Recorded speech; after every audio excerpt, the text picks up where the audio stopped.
আন্দোলনের মৌসুম শুরু হয়েছে আজকে সকাল থেকে। তো আমার মনে হয় যে এখন পর্যন্ত 10-12টা এরকম প্রোগ্রাম আছে, একেবারে সক্রিয়।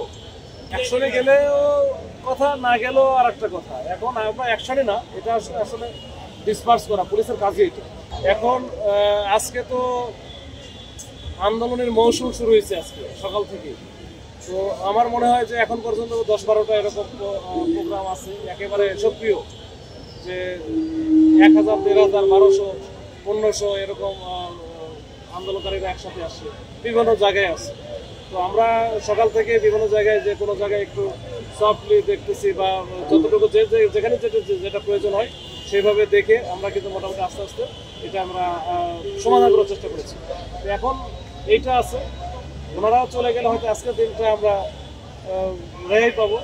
আগামীকাল কি হবে আমি জানি না। এরকম যে আন্দোলনকারীদের যেটা বিষয়, এটা আন্দোলন তো বিভিন্নভাবে করা যায়।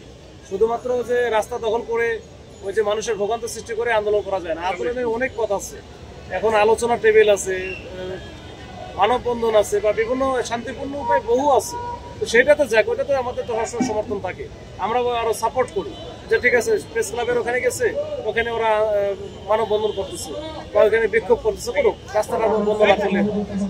এই ফ্যাসিলিটিস তো আমরা দিই বা দিচ্ছি। অ্যাকশনে গেলেও কথা, না গেলেও আর একটা কথা। এখন আমরা অ্যাকশনে না, এটা আসলে ডিসপার্স করা পুলিশের কাজই এটা। পুলিশের কাজই হচ্ছে শান্তি শৃঙ্খলা বিঘ্ন ঘটে, জনদুর্ভোগ সৃষ্টি হয়, রাস্তার উপরে আসে, এটা দিয়ে নিবৃত করাটাই হচ্ছে পুলিশের কাজ। তো ওইটা করতে গেলে তো আর যদি আবার আমার বিরুদ্ধেই যদি কথা হয়, তাহলে তো আসলে কাজ করা যাবে না। তাহলে তো আমার চাকরি ছেড়ে দিয়ে বসে থাকা লাগবে। এটা আমাদের কাজ, আমাদের করতে হবে, না হলে তো দেশে আইন শৃঙ্খলা থাকবে।